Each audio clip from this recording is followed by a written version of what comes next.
We're out here at Kyle Field as Texas A&M just beat Auburn 16-10. I'm Erin Patterson. Alongside me is Travis Brown. Travis, it's the first time since 2016 that A&M has gone 4-0 to start this season. I mean, what did you see from them today, and what'd you like?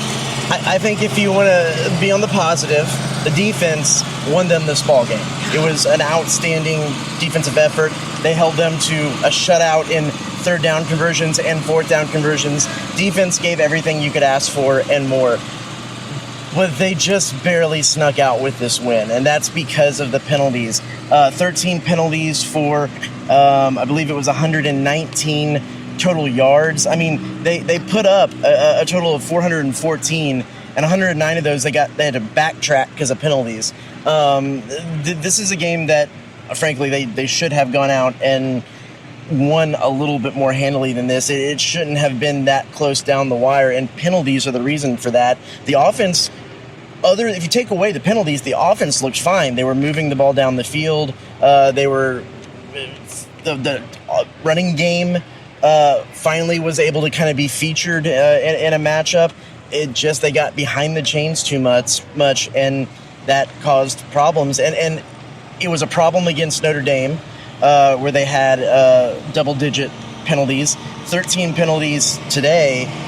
If that trend continues, that at some point the luck's going to run out. It just hasn't the last two games. Yeah, I mean, when you look at the negatives of that, something that was said in the post-game presser, and it was said so well, is that over the past couple weeks, minus the Notre Dame game, because they did have a lot of penalties there, but the second half they did have a really strong offensive game, but we've seen really strong offensive games from A&M, and then the defense kind of been lacking, so it was almost like this seesaw, and today it fell more towards in the defense instead of the offense. What can you see, I mean, if the trend doesn't continue of the penalties, what can you see if this offense and defense clicks? I mean, what do you think they're capable of? Well, and Mike Elko was asked, what's the ceiling for this team? And I think the ceiling's incredibly high. I mean, look at the fact that they're number 9 in the nation right now. They're a top 10 team. I think that they deserve to be a top 10 team from the way that they've played the games before today.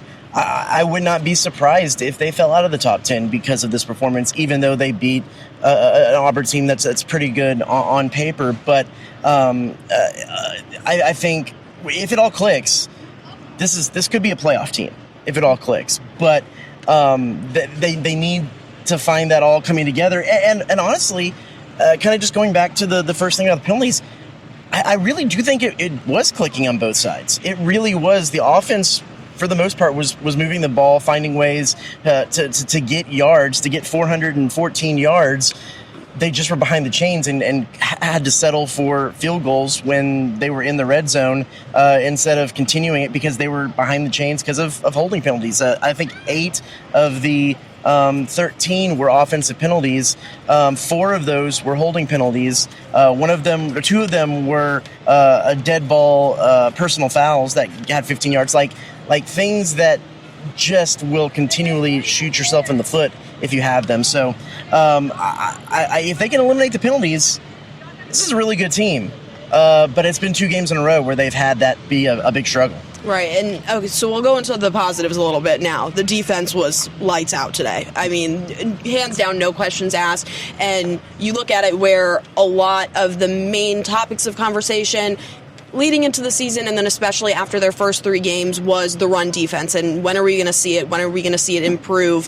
All of that stuff. And today, after the first quarter, they held Auburn to just 1 rushing yard. When, mind you, this was a wide receiving group that Mike Elko said earlier this week he does not want to be facing. He would rather be playing any other team than that wide receiving group. So when you see them able to kind of come out and shut that down, what does that take your mindset? What do you think of that? I think it's interesting to hear what Torian York had to say a lot about this, and the fact that this is a team that there's teams that always talks about having a chip on their shoulder or whatever, and that's kind of a cliche coach thing. This is a team that actually seems to take things personally, like the Michael Jordan meme, and then I took it personally. Well, Marcel Reed literally called out Cam Coleman for switching recruits from A&M to Auburn. Yeah. Right. Like, this is a team that, and I think that was one of the reasons why I thought they might actually do kind of well in Notre Dame is the fact that it seems like this is one of those teams that maybe even more so than the praise and adoration of fans, they like kind of sticking it to the man and sticking it to the other teams and getting that kind of negative, supervillain vibe. And I think that's a little bit of what they did in this game. They took what everyone had said about the deficiencies in the run defense, took what everybody had positively been saying about Auburn's wide receiving group, and really wanted to prove a point, and they did that. And I think, Mike Elko said that Auburn's offensive line is going to be maybe one of the most improved, one of the best units out there because of the deficiencies they had in that loss to Oklahoma, 9 sacks. They still didn't look that great, and they were able to get a lot of pressure on Jackson Arnold back there, none bigger than that Dayon Hayes 4th down sack to basically seal the game. So defensively, I mean, that is all you can ask for in a defense, especially when you have a situation at the end of the game where you punt the ball off and say, hey, defense, go win the game for us. It's exactly what they did. Yeah, and then back to the offense. So there was obviously the talk about the run defense, but everyone was saying, hey, where's the run offense? We're seeing Marcel throw the ball, and he's doing pretty well, but we know that we have these guys at running back like Le'Veon Moss that can make those plays, and he made those plays today. And so what has it been for you? I mean, up in the press box when you were watching that run game kind of start to unfold, what were you seeing from it, and what do you think that maybe could be taken away from this game? Yeah, it's exactly kind of like what we talked about today in our game day show earlier this morning. The fact that A&M's wide receivers have been so good through those first 3 games, it forced Auburn's defense to have to bracket them, to have to pay attention to that receiving game, which opened up the middle of the field a little bit more for Le'Veon Moss, Reuben Owens, the rest of the gang. And I haven't seen the offensive line, and Le'Veon Moss confirmed this, open up running lanes as big as they had and for some of those big runs. I mean, just case in point, coming into this game, 30 yards was the longest run rushing attempt they had this season. Reuben Owens had it. Before the first quarter was over, both Le'Veon Moss and Reuben Owens had a 36 and 32-yard rush, breaking that high mark already. If you go back to all of the quarters they've played this year, the first and the second quarter of the Utah State game were the only other 2 quarters where the rushing yards outweighed the passing yards. Today, they rushed for more yards in the first quarter. They rushed for more yards in the second quarter. I haven't been able to go back yet quite and look, but I would assume that, especially in the fourth quarter, those rushing yards were heavy too. This was a rush-heavy game. This is a little bit more, I think, what we maybe thought the offense would look like coming into the season. I think the passing game has far exceeded expectations, yeah. But the rushing defense was featured and was able to take advantage. And now is really where the chess match comes into play as they move forward, because they've proven that the rushing offense can play and do some things. They've proven that the wide receivers can do some things. So now moving forward, what are defenses going to do to try to slow it down, because they can get you both ways. Also, can we talk about a side note, how Le'Veon basically admitted to having like a Michael Jordan game today? Yeah.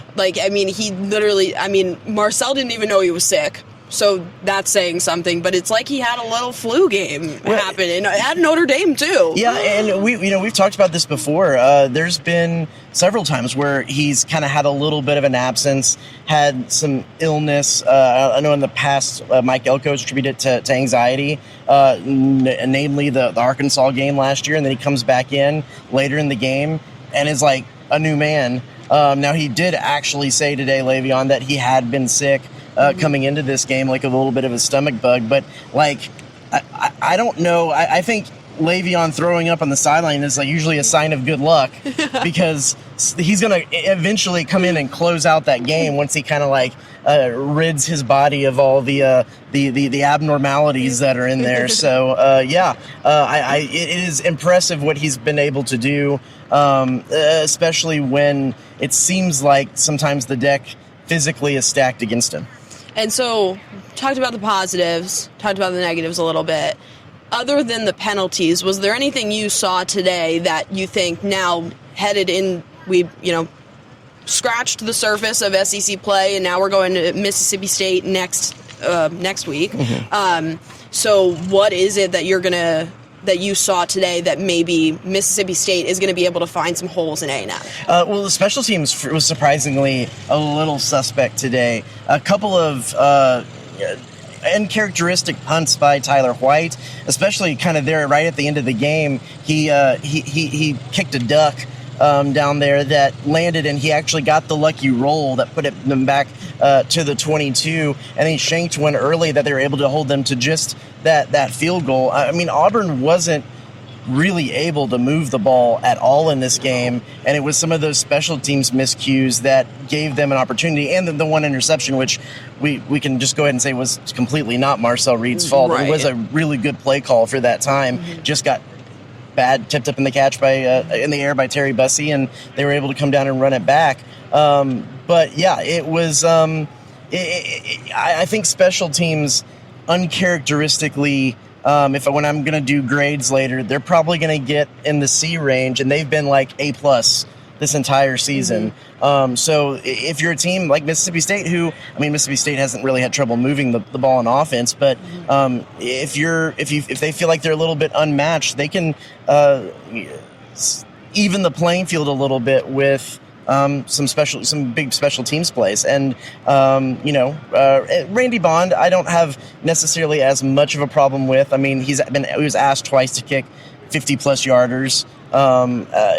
He's developed that leg strength going forward. I think he's been pretty nails under 50 yards, and so I think you can give that a little bit pass. But then even then the return game didn't really do much for him either. So special teams is something hasn't been a problem. I wouldn't think be a problem moving forward today. Just had kind of an uncharacteristic off day. Randy Bond's field goals, I gotta say, even from the sidelines here, a couple of them made me on the edge of my seat. I mean, you could hear the crowd behind you. They all thought it was just going to fall short, and then it would just make it over the field goal, and everyone would go crazy. And it's kind of like, ooh, okay. And then it's more so, did I get the shot? Yeah, of course. I mean, of course, that's the most you're feeling important. Tyler's role in this, and we all know that it's all about Tyler. Yes. When in any of these games, he wants the play to come to him. The play always has to come to him, and when it does, oh my God, it's the greatest thing in the world. We hear about it all the time. Yeah. We love you, Tyler, but we're going to take shots at you while you're gone. So, but yeah, I think that, really and truly, you kind of said it well when talking about the offense and the defense clicking. I actually think they both clicked at the same time in this game. It was just negated by the penalties, and if they can do away with the penalties, it can be a special team. But that is if it's 5 or 6 penalties at an inopportune time, that's one thing. But 13 and also at some really inopportune times, and like going back to the Notre Dame game, 2 penalties when they need to get that 4th down play. They got it, they won the game, but at some point your luck's going to run out, and those are going to catch up with you. It just hasn't yet, so they have time to improve that. I'm curious to look up a stat about when teams have both kind of strong on both sides of the balls.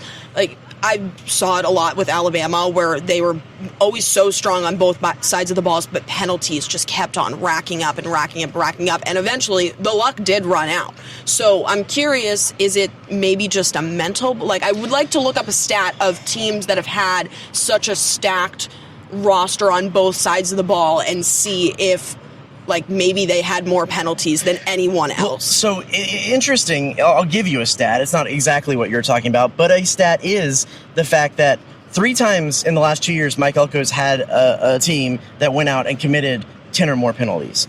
All 3 of those games, they won. It was Florida last year, last week at Notre Dame, and then here today at Auburn, against Auburn. And if you go back to the Florida game, it came down to a little bit to the wire, but A&M kind of had the momentum through most of the game, even despite having 13 penalties in that game. So there is something about Mike Elko's teams that at times they can be undisciplined, but they do also find a way to win. It's just playing with fire if you kind of keep putting yourself behind the chains that many times and forcing yourself to beat yourself and the other team as well. Yeah, I mean, maybe that's the origin of their villain story. Maybe that is the origin of the supervillain story. Maybe yeah. that's what it's got to be. All right, anything else that we didn't touch on that you saw today and want to analyze for us? I think that pretty much wraps it up. I think, if they can mitigate the penalties moving forward, this could be a special team. All right. Well, the Aggies got Mississippi State next. And for now, for Kyle Field, Erin Patterson alongside Travis Brown, KBTX Sports.